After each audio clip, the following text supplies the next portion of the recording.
I'm here chatting today with Rebecca Cavallaro. Now, she's a midwife and a lactation consultant, and we're finding a lot of pregnant mums and new mums are really struggling at the moment with a lot of the restrictions that are going on. So we thought we'd chat with Becky, giving you a little bit of info about. Today we're talking about breastfeeding. We're finding there's a lot of mums who have a lot of questions who are talking to friends, they're talking to professionals, but they're also going to Dr. Google. And so we thought we might put some information on here for mums who've got lots of questions. And it's a new skill, so there's lots of information to know. So I thought we'd chat to Becky to start with.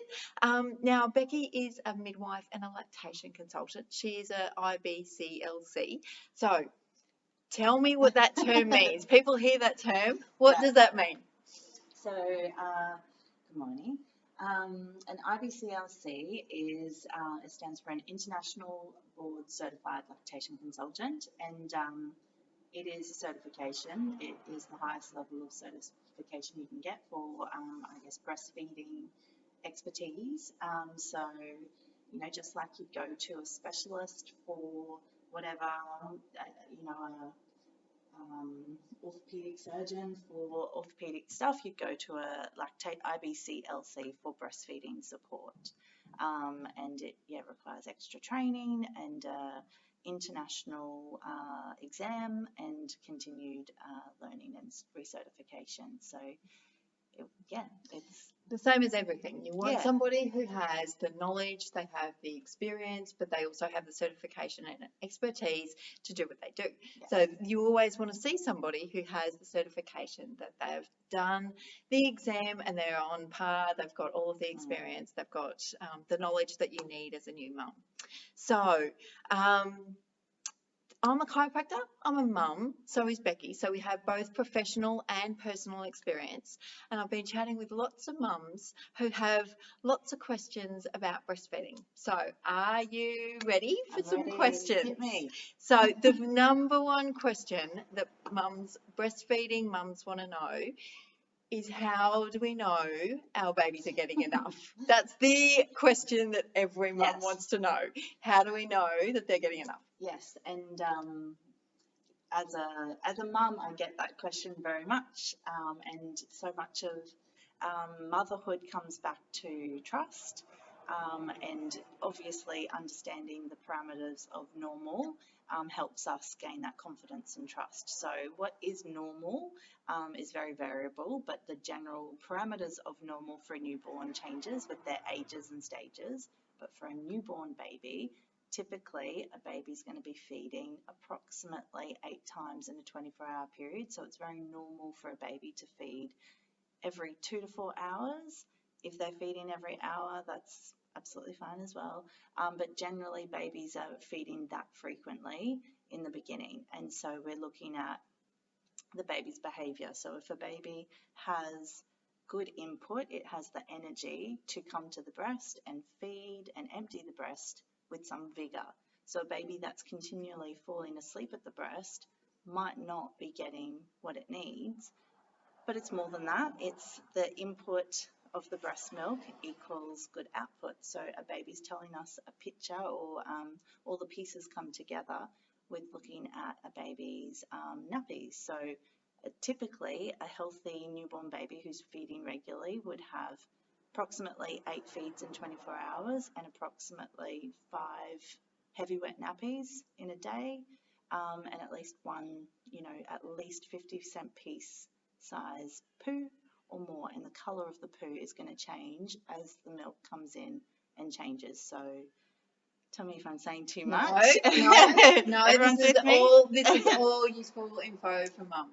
So babies typically, they'll pass meconium when they're born, and that's thick, black, dark green, sticky poo, and that's their first poo. Some babies do that as they're born, and then as the baby goes to the breast, the more a baby empties the breast, the more they fill. So as that happens, the milk changes from colostrum, so that rich golden, nutrient-dense milk.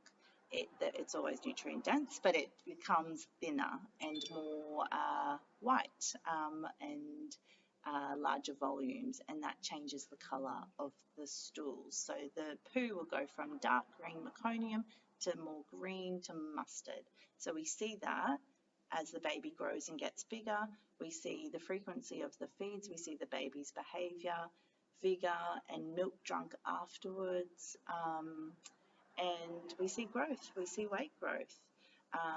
But if in doubt, bring the baby to the breast, and certainly listening to the swallows of a baby at the breast is a really reassuring sign that there's been good milk transfer. So all of these things happen, and it's all painting a really good picture, but it all does come down to baby coming to the breast with a good latch. So that was actually my next I'm going to answer question. Everything all in one. That was the next question, is how do you know your baby is latching well? Everyone talks about that. How do you know?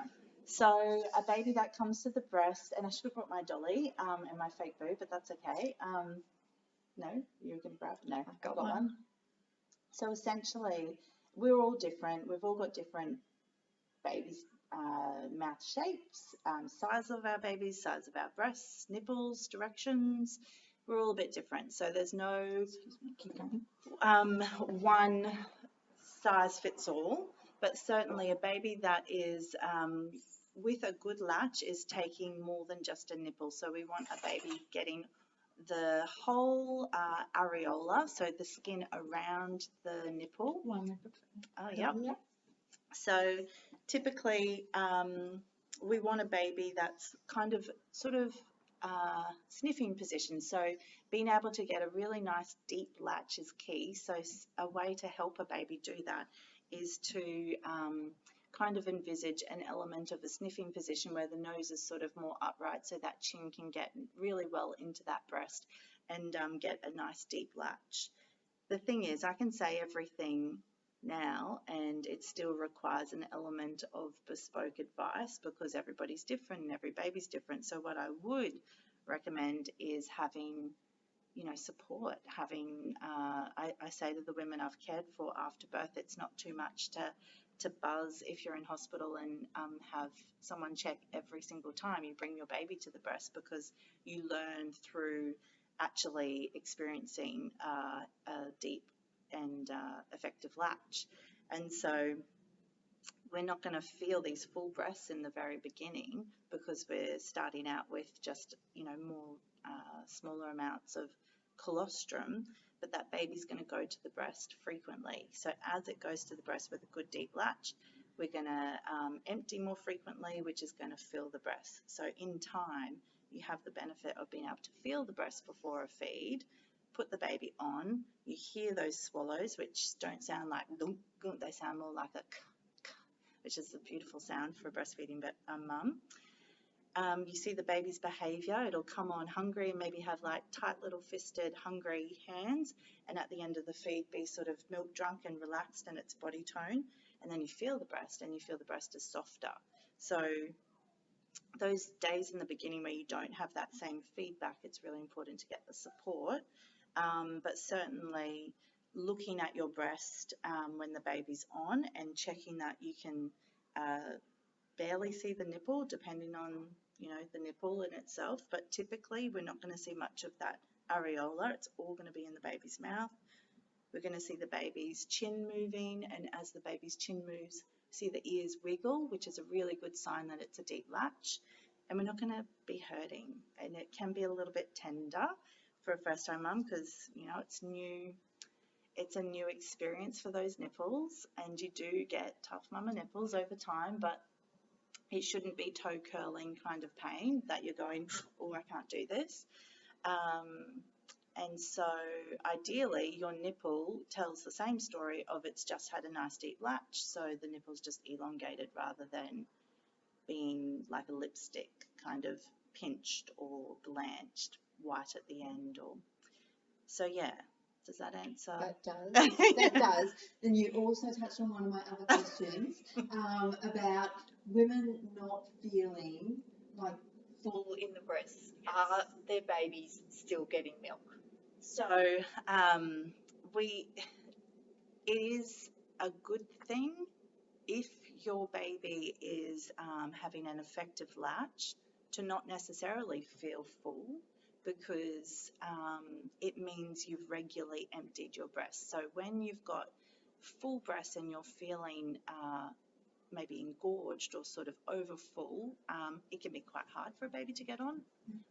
But also that in itself is sending a message to the brain of we don't need to use that milk. Until the breast is emptied, the brain does not get the message to make that milk again. So kind of think of the baby at the breast and emptying the breast, putting the order in for the next feed. So the more we empty, the more we fill.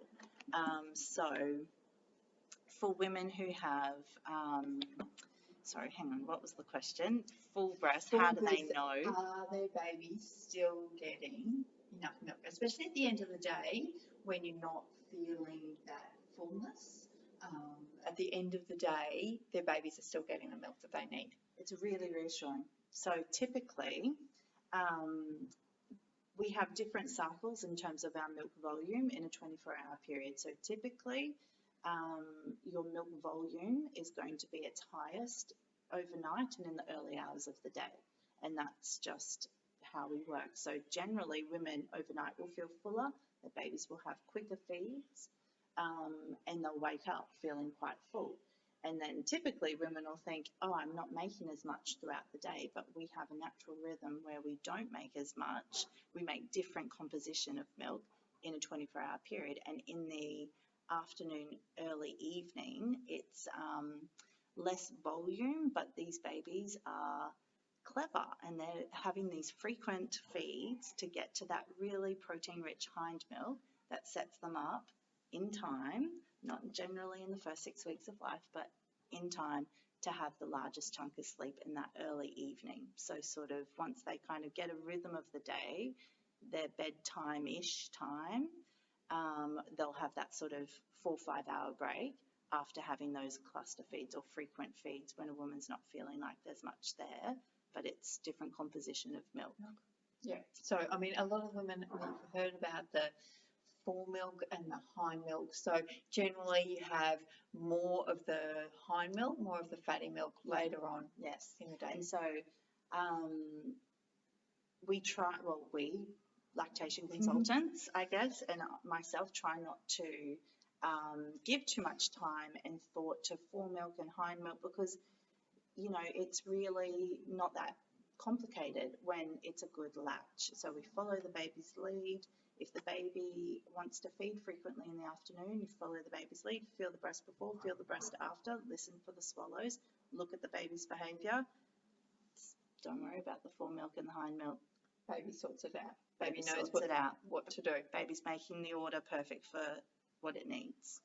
Okay, so then you mentioned engorged breasts. So what do we do if we actually get to that point where the breasts are engorged? It's really painful, lumpy. Yes. Yeah. We've probably both been through that.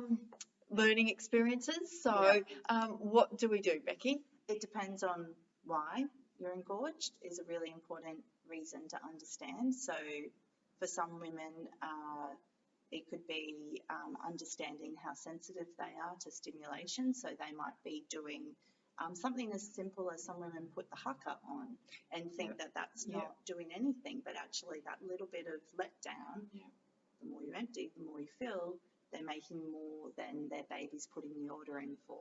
And so when women overpump or overstimulate, for some women their babies can handle that really well. For other women and for other babies, that's when they get that fore milk overload and they can have a bit of an upset tummy. And certainly there can be other things that come with that, like a fast letdown that can be a bit intense for baby. So parking that aside, the reason why they have the engorgement is important. If it's self-induced, I would say, don't do that. Like, stop putting those extra orders in. You've got what your baby needs, follow your baby's lead. If it's natural engorgement can happen in the first sort of week, 2 weeks as the milk comes in, there's a recalibration of the hormones. So it's just a matter of sort of staying comfortable. So you can use cold packs and maybe needing to do a bit of hand massage to soften the breast so that the baby can get on. Because when the breast is really firm, I said, not the baby, the baby's mouth can sometimes find it hard to draw that nipple in, so it can slip off, and then they can be not as well emptied because it's not a deep latch, and that sort of self-perpetuates throughout the day of not having emptied well. Yeah. Does that make sense? That does make sense. That does make sense. Now, you also touched on pumping. That's another, you preempting all my questions. With pumping, a lot of women have questions around if that should be part of breastfeeding, and if so, when should that begin? Is that from the beginning? Should we let things settle? Let us know your thoughts. So, everybody's different, every baby's different.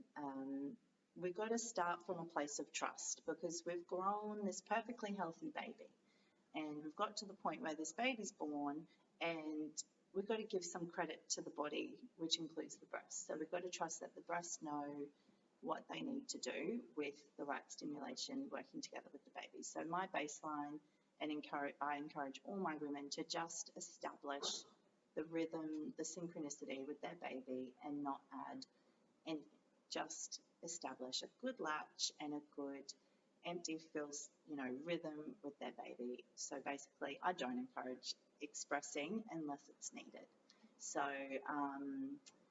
a healthy baby goes to the breast, it fully empties, and those breasts know to fully fill. There's no time that a baby goes to the breast that there's no milk. So if a baby's frequently feeding, it's clever enough and has the energy to do that, to make the order, and the milk will come. We don't need to jump the gun and pump, assuming that's going to happen, because some babies have reflux-like symptoms because there is that extra milk there that they didn't put the order in for, and we're dealing with different problems then. When babies aren't emptying the breast well, that's when it's sometimes advisable to express after a feed so that we maintain the milk supply as the baby grows, and it might include top-ups, but that is certainly requires support and advice. That's not something I'd recommend people kind of find their way through. They deserve some support around that. Yeah, that's something that starts changing supply and demand. Yes. Yeah. So I kind of say right off the first 6 weeks, it's a whole new skill for the mum and the baby. And if we can mold that nipple to the baby's mouth, it becomes easy. It becomes, something that you just do without thinking. And there's a lot of goodness in that. So just allowing that time to establish that skill can save a lot of issues. And expressing can be perfectly fine depending on that scenario once it's established. Yeah, okay. Now, foods. Are there foods that we should be avoiding or choosing to have when we're breastfeeding? Well, no. It depends on the mum and depends on the baby. So there are some signs of babies that are sensitive to things in a mum's diet, but certainly that's typically something you'd seek some proper support for. But as a general rule, I guess thinking about the importance a typical mum would place on the diet they give their baby when they're starting solids. So I know for me, I wanted organic and I wanted, veggies and all the right things at the right time, really nutrient dense kind of food. And it took a couple of aha moments along the way that I realized, hang on, I was still feeding my baby that via exclusively breastfeeding up until the point that my baby had solids. So I guess what I'm saying is, if you treat yourself with the same attention and care, you're going to have a nutrient-dense diet, and you're going to be prioritising the best foods for your baby's diet. So certainly we don't want a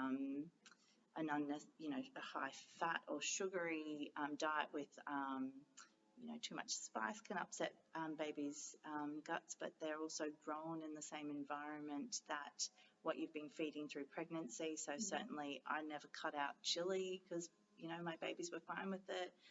So you don't need to overthink it. It's just about having a nutrient-dense diet and seeking support if your baby's got anything that causes you concern with its poos and sort of pain in its gut. Yep. And that's where you do need more support with mums. Yeah. They need to have somebody who can help them through trying to figure out what foods may or may not be an Quite issue. right. Yeah. So if your supply isn't what it should be, are there ways that we can go about increasing our milk supply? Yeah, absolutely. So ideally, your baby is getting really good orientation to the whole chest, and there's been some silver linings to COVID in the sense that mums are getting typically a bit more time to settle into that newborn bubble to give that time and attention to establish breastfeeding. So having kind of uninterrupted access to your breasts for a baby and more than just a nipple on the go is really important to establishing a healthy supply. Yep. We follow the baby's lead. Certainly, going back to those basics of, was that good milk transfer? Did that baby swallow really well? Did that breast feel soft afterwards? Does that nipple look elongated? No damage? Does my baby look milk drunk after a feed? That's enough. Is my baby gaining weight? Are the wheeze and poos there? Tick, tick, tick, we're good. When that's not all happening, I wouldn't rush to the booby bickies and all the supplements because you can do all the boosters you want. You could literally take medication to increase milk supply, but it still will come back to that underlying rule of the more you empty, the more they fill. So if it's a small amount of sort of booster needed, I guess it would be really feeling that breast afterwards, and if they felt an element of heaviness, hand expressing or expressing to fully drain that breast afterwards, and they have that milk there available if that baby needs a top up. But I would suggest support on that before that's sort of just assumed, because one thing leads to another. Certainly does. Certainly does. It can snowball really quickly. Yeah. Now, the other thing that a lot of women get really confused about is it one boob? Is it both boobs? Is it, am I supposed to do one each feed, or am I supposed to do them both? What's your take on that? I'm going to be probably quite annoying for anyone listening because I'm saying the same thing multiple times, but it's honestly a case of you read your baby, not the books. So some babies are born, 4+ kilos, and they are big babies. Yeah, they're strong and they have powerful little mouths, and they can do the job quickly. So they establish milk supply quickly and they become efficient feeders. So sometimes those babies, combined with being potentially a very active and easily distracted baby, might just want to do one side during the day, and they do lots of feeds overnight and make up for it.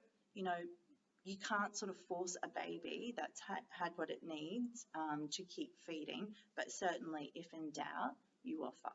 So in the beginning, so a newborn baby, I would always recommend you offer both sides. So main meal, dessert. So we take the main feed and you can literally massage a little baby's hand, like give it a little wipe up, and that's a reflex to stimulate it to keep sucking, because they're going to have biological hormones happening that make them a bit drowsy at the breast. Give them a little burp, that in itself, or not a burp, whatever, just a bit of upright rest and digest time, that in itself is going to maybe stimulate the baby to go, oh, that's right, I want some more. And then offer the other side. And, you're feeling the breast after it's been there to think, oh, you didn't really empty that, so I'll put you back on that same side. Or, you did a good job, let's have some dessert. Yeah. And if they want it, they'll have it. If they don't, they don't. And we're still looking at all the other pictures, like, is this a content baby that looks milk drunk? Is it satisfied? It doesn't have to be completely asleep. Did the baby poo as it was feeding? That's an excellent sign. Input, output. It's a whole picture. Yeah, it's looking at all the pieces. Yeah. Yeah. And in time, you just don't worry because you've established, you're giving yourself that time and support to establish, ideally in the beginning, which takes a lot of persistence and a lot of, positive feedback of yes, that's right, and confidence building. And then in time, you're kind of not worrying and thinking because you've given the time to learn the baby and not the books, hopefully. Yeah. Listening to your body, listening to your baby. Yeah. And everybody is different. Some women have a large milk supply and some women don't. Some babies need a lot and some people don't. Absolutely. They take what they need. That's right. Yeah. Thank you. Now, tell me a bit about where you're practicing and what you're doing. So, I am practicing from my home clinic. So, I have set up a beautiful space underneath my home that is quite large. So, it's wonderful for social distancing as well, even though I am offering teleconsults during the COVID, but certainly, I'm still doing face-to-face as well. So I've started a business called Full Circle.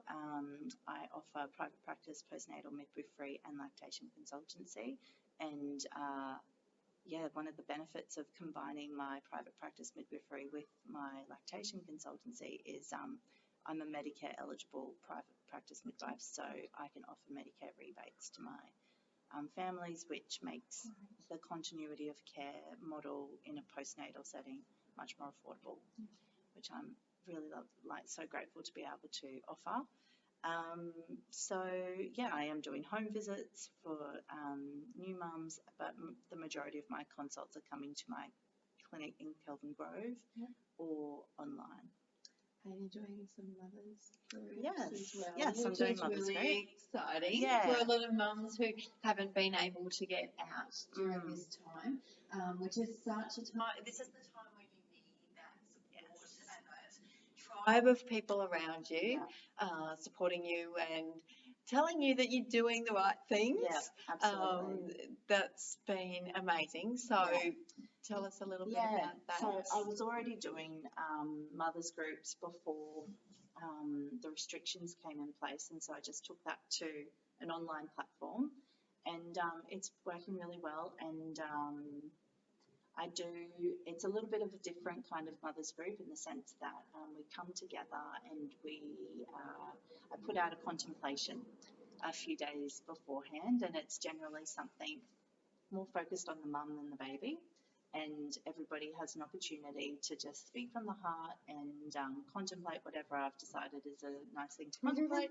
And no one's expected to share, but if you do share, we're not there to rescue each other or fix anything. We're there to listen. And with that, I've found a really beautiful connection that's occurring between the women. And it brings about a very safe space for them to keep it real. Yeah. And in time, we'll all be together face to face, but the vibe is there online still, so it's been really lovely. Technology is amazing. Technology has been amazing in being able to keep people connected. And that's what I said, when mums are new at all of this, you need that tribe. So it's a great way of creating that network and that tribe of people to support you. Yeah, it's lovely. And I have 2 children, and my youngest is 1, so I kind of put a little bit of my mama hat on and join the circle and get vulnerable with them. So that's nice. Which is it's great to have that experience and that opportunity to be, one of the mums as well. We've gone through all of these challenges, so it's nice to use some of that experience, and it's nice to be a little bit vulnerable, and the life is tough sometimes. Yeah, absolutely. So I welcome everybody. It's free, and it's a really lovely way for other mums just to have that assurance that we're all in this together, and it's all just a phase, and often what one mum's feeling in isolation and worried about someone else's as well. So it's nice to give each other that support, or get very organic mum-to-mum support. Fantastic. Thanks so much for joining me, Becky. I appreciate you coming in. I appreciate your time and your expertise. And I'm sure the mums at home are going to appreciate some of the things that, I mean, I know most mums ask most or all of those questions at some stage. So just to bring that to you, that's amazing. Thank you very much. And I hope I answered those questions. It's such a bespoke kind of piece of advice for every individual person. So if anybody wanted something clearer for their own little unit, feel very free to give me a call. I'd love to support them. And we'll be popping all of those details on with this post. So thanks, Becky. Thank you. Thank you.